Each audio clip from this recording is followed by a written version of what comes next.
नमस्कार, मैं हूं पवन त्यागी। कश्मीर में मोदी का बहुत बड़ा एक्शन हुआ है और यह एक्शन यह है कि 2 सरकारी डॉक्टरों को नौकरी से बर्खास्त कर दिया गया है। ये जो डॉक्टर हैं इनको नौकरी से इसलिए निकाला गया क्योंकि इन्होंने पाकिस्तान के आतंकवादी संगठन और आईएसआई से मिलकर एक साजिश रची। कश्मीर के अंदर 2 महिलाएं पानी में डूबने से मर गईं और जब वो अस्पताल पहुंचती हैं तो ये पोस्टमार्टम की रिपोर्ट में हेराफेरी करते हैं क्योंकि पोस्टमार्टम की इनकी जिम्मेदारी थी और इन्होंने उनके साथ रेप के बाद हत्या की गई ऐसी रिपोर्ट बनाई। फिर इस रिपोर्ट को लीक किया गया और इनका मकसद था कि किस तरह से घाटी में दंगे कराए जाएं। ये जो डॉक्टर है, डॉक्टर निखत और डॉक्टर बिलाल अहमद दलाल, इन लोगों ने दोनों ने मिलकर के ये पोस्टमार्टम की रिपोर्ट में छेड़छाड़ की, इसको बदला और इसके बाद इसको लीक किया गया और घाटी में इसके कारण से आपको बता दूं 42 दिनों तक बंद रहा घाटी। जगह जगह आगाजनी हुई, हिंसा हुई और इस हिंसा में केंद्रीय सुरक्षा बलों पर और सेना पर हमले किए गए। यही इनकी साजिश थी कि सेना पर यह कह दिया जाए कि अर्धसैनिक बलों ने इन महिलाओं के साथ रेप किया है, उसके बाद इनकी हत्या कर दी और पानी में डाल दिया तो दंगे भड़केंगे, लोग भड़केंगे और सुरक्षा बलों पर हमला करना शुरू कर देंगे। तो इसकी साजिश में कामयाब हो गए। सुरक्षा बलों पर अचानक हमले तेज हो गए, पथराव उनके ऊपर होने लगे। जहां जहां भी वो ड्यूटी पर जाते थे, कहीं गाड़ी जा रही है उसके ऊपर भी हमले होने लगे। 42 दिन तक इन्होंने बंद का आह्वान किया। इसमें 7 लोग मरे और 138 लोग घायल हुए, जिसमें 135 सुरक्षा बल थे। 135 सिपाही सुरक्षा बलों के गंभीर रूप से घायल हुए, कहीं पथराव से घायल हुए, कहीं उनको वैसे चोटिल कर दिया गया। ये जो नफरत के बीज बोए जा रहे थे, इसके अंदर सरकारी तंत्र में बैठे हुए ऐसे लोग हो सकते हैं, ये कोई कल्पना नहीं कर सकता था।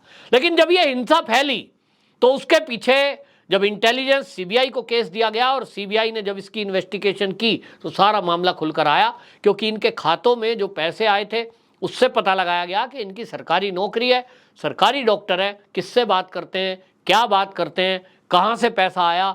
तो सारी चीजें जब खंगाली गई तो पता लगा इसके पीछे तो पाकिस्तान के आतंकवादी संगठन है, इसके पीछे तो आईएसआई है।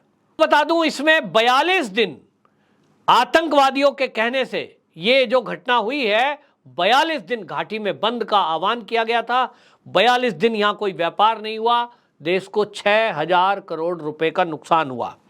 इसको शोपिया बलात्कार के नाम से खबरें चलाई गई थी कि शोपिया में बलात्कार हुआ है। घटना 30 मई 2009 की है। 30 मई 2009 अगर मैं कह रहा हूं तो आपको ध्यान में आ जाएगा कि उस समय मोदी सरकार नहीं थी और वहां जो है धारा 370 उस समय लगी हुई थी, क्योंकि 2014 में मोदी सरकार आई है। और इसके पहले वहां जो ये बात करते हैं ना कि मोदी जी के आने के बाद, धारा 370 हटने के बाद, आपको समझ में आएगा कि धारा 370 हटनी क्यों जरूरी थी, क्यों केंद्र की दखलंदाजी जरूरी थी।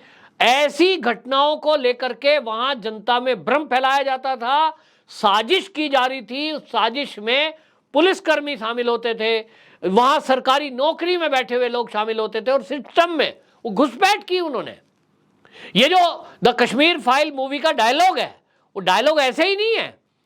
कश्मीरी ने, क्योंकि वो फिल्म बनाई है, उन्हें कश्मीर के सारे सिस्टम का विवेक अग्निहोत्री को पता है और इसलिए वो डायलॉग है कि सरकार बेशक आपकी है, सिस्टम हमारा है। तो तब तो सरकार भी कांग्रेस की थी, कांग्रेस की सरकार केंद्र में थी 2009 में और उनको कोई मतलब नहीं था। घाटी को जलने के लिए छोड़ दिया गया, सुरक्षा बलों को कोई पावर थी नहीं और मानव अधिकारों की दुहाई दे करके यदि वो कोई सुरक्षा बल सख्ती करते थे तो कहते थे मानव अधिकार का उल्लंघन किया जा रहा है साहब। मानव अधिकार संगठन वहां जाके खड़े हो जाते थे, एमनेस्टी इंटरनेशनल खड़ा हो गया, कभी भारत के कोई लोग चले गए, विदेशी डेलीगेट्स चले गए और वहां जाकर के आतंकवादियों की भाषा बोलते थे। एक नैरेटिव बिल्ड किया जा रहा था कि हमारी जो भारत की सेना है वो कश्मीरियों पर अत्याचार करती है। लड़कियां पत्थर मार रही हैं, बच्चे पत्थर मार रहे हैं, कॉलेज गोइंग। मैंने देखा छोटे छोटे बच्चे, जो लड़कियां कॉलेज जाने वाली हैं, 11वीं में होंगी, 10वीं में होंगी, तो क्यों पत्थर मार रहे हैं? अब अंदर की चीजें निकल कर आ रही हैं, क्योंकि उनको इस तरह से परोसा गया है। कि भाई आपके ऊपर ये जो सेना वाले हैं ये रक्षा के लिए नहीं है, ये तो आपके ऊपर अत्याचार कर रहे हैं, तो आपकी रक्षा कौन करेगा? रक्षा करेंगे जो पाकिस्तान से आए हुए आतंकवादी हैं। कहते थे भैया वो हैं हितैषी, कश्मीर की आज़ादी इसीलिए जरूरी है, ये सेना के चंगुल से कश्मीर को छुटाओ। और इसीलिए कश्मीर में वो जो नारे लगते थे हमको चाहिए आज़ादी, हमको चाहिए आज़ादी, वो माइंड सेट करने के लिए ब्रेन वॉश किया जाता था। अब आज वो नारे कहाँ गए? आज क्योंकि जनता को समझ में आ रहा है कि सिस्टम में बैठे हुए लोग कश्मीरियों को कभी भी ये चाहते ही नहीं थे कि कश्मीरी अपने तरक्की की बात करे, अपनी पढ़ाई की बात करे, व्यापार की बात करे, नौकरियों की बात करे। बस उसको पत्थर थमा दो, जो युवा हो गए हैं थोड़े उनको बंदूक थमा दो और उनको सेना से लड़ाओ। यही नक्सली करते हैं, यही आतंकवादी पाकिस्तान कर रहा है। तो एक के पीछे नक्सलियों के चीन है और ये आतंकवादियों के पीछे पाकिस्तान है, उसके पीछे भी चीन ही है। पाकिस्तान के पास पैसा कहाँ से आया? उसको खाने का पैसा नहीं है, उसको जो गोला गोली बंदूक देने का या पत्थरबाजों को जो पैसा दिया जा रहा था वो कहाँ से? वो चीन से ही लेके देता था। अल्टीमेटली चीन की चाल ये थी कि किसी भी तरह भारत के टुकड़े टुकड़े किए जाएं, भारत को कमज़ोर किया जाए, भारत के लोगों को आपस में धर्मों के आधार पर लड़ाया जाए, कहीं क्षेत्रवाद के आधार पर लड़ाया जाए। तो कश्मीर को अलग काटने की तैयारी थी। वो तो 2014 में मोदी जी आ गए, ये हमारा देश का भाग्य था, हमारा भाग्य था। तो ये सब चीज़ें नॉर्मल हो रही है। लेकिन अब सीबीआई एक एक तह लगाई हुई है, हालांकि बहुत मुश्किल काम है। अब आपको पिछले दिनों पता लगा जब टारगेट किलिंग हो रही थी तो उस टारगेट किलिंग के पीछे कौन थे? टारगेट किलिंग में पता लग रहा था कि एक विद्यालय है, उसमें हमारे बीच में कोई महिला है तो वो हिंदू है कि मुसलमान, पुरुष है कि हिंदू है कि मुसलमान, इसका कौन बताएगा? कोई साथ के ही लोग बताएंगे। तो बताया जाता था, हत्याएं की जा रही थी। तो सिस्टम में घुसे हुए लोग बैठे हैं। बहुत सारे पुलिसकर्मी नौकरी से बाहर किए गए, पता लगा कि वो तो पाकिस्तान से बात कर रहे थे। अब पता लग रहा है कि डॉक्टर भी हैं। ये कोई सोच नहीं सकता था, लेकिन इस तरह की साजिशें हुई हैं देश को बदनाम करने के लिए, देश की सेनाओं को बदनाम करने के लिए इस तरह के षड्यंत्र रचे गए हैं। और अभी और बाकी खुलासे होने अभी बाकी हैं। लेकिन इससे ये बात समझनी चाहिए कि जो कश्मीर को लेकर के इस तरह के नैरेटिव गढ़ने का और देश को बदनाम करने का, देश की सेना को बदनाम करने का षड्यंत्र कर रहे थे, उनके चेहरे पहचानिए कि वो कौन थे। कहीं डफली लेकर के खड़े हो जाते थे, कहीं मोमबत्ती लेकर खड़े हो जाया करते थे, और उन्होंने कई मीडिया चैनलों को हायर किया हुआ था कि आपको इस खबरों को तेजी से फैलाना है। क्या कोई अपनी ही देश की सेना के विरुद्ध षड्यंत्र रचेगा? कोई चाहेगा कि हमारे ही देश की सेना हमारे देश में बदनाम हो? सोचिए उन सैनिकों के दिल पर क्या गुजरती होगी जो सीआरपीएफ के लोग हैं, जो सेना के लोग हैं, बर्फ के अंदर वहां खड़े होकर पहरा दे रहे हैं। मैंने अपनी आंखों से देखा है, कश्मीर घूमने गया, कि भाई साहब सुबह से लेकर शाम तक खड़े हैं, पानी तक पीने को नहीं है, ना खाना है। उनकी जिम्मेदारी है कि सड़क के किनारे आपको खड़ा होना है ताकि पर्यटकों के ऊपर कोई हमला ना कर दे। 12-12 घंटे खड़ी ड्यूटी दे रहे हैं और जनता से पिटे भी, पत्थर भी खाएं। उनको कह दिया गया आपको पत्थर मार रहा है, सहें।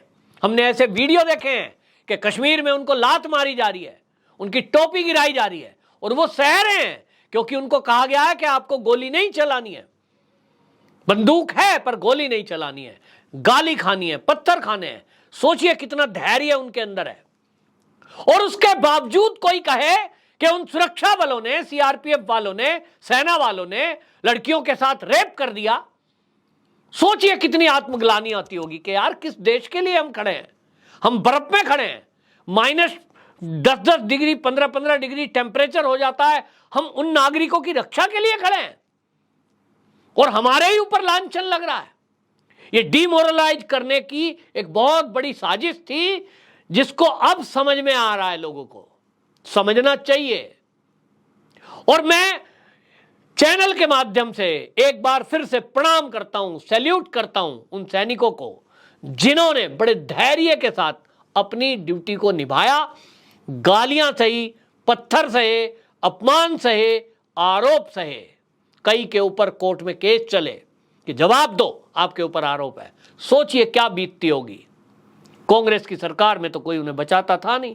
आज मोदी जी आए हैं तो फ्री हैंड दिया गया है और उनके पीछे खड़ा है। जरूरत है इन साजिशों में फंसे जो भी कोई सैनिक होंगे, मैं तो इस चैनल के माध्यम से मोदी जी और अमित शाह को कहना चाहता हूं कि इस मामले में जितने भी अर्धसैनिक बल या सेना के लोग हैं जिनके ऊपर कहीं भी कोई कोर्ट में केस इस तरह का चल रहा हो कि उनके ऊपर आरोप कश्मीर या बाकी क्षेत्र में लगाया गया हो, गहनता से उसकी सीबीआई से जांच कराई जाए और उनके हर पहलू पर गौर की जाए, क्योंकि ये षड्यंत्र किए जा रहे हैं, किए गए थे। इसका एक सबूत ये कश्मीर से आया है, जो शोपिया बलात्कार कांड की घटना सामने आई है। असली में तो वो बलात्कार था ही नहीं, वो डूबकर मरने से मौत हुई थी जिसको बलात्कार बता दिया गया था। तो सरकार को सेना के साथ खड़ा होना पड़ेगा, हालांकि खड़ी है। पूरा देश भी हमारे सैनिकों और अर्धसैनिक बलों के साथ खड़ा है। जय हिंद, वंदे मातरम।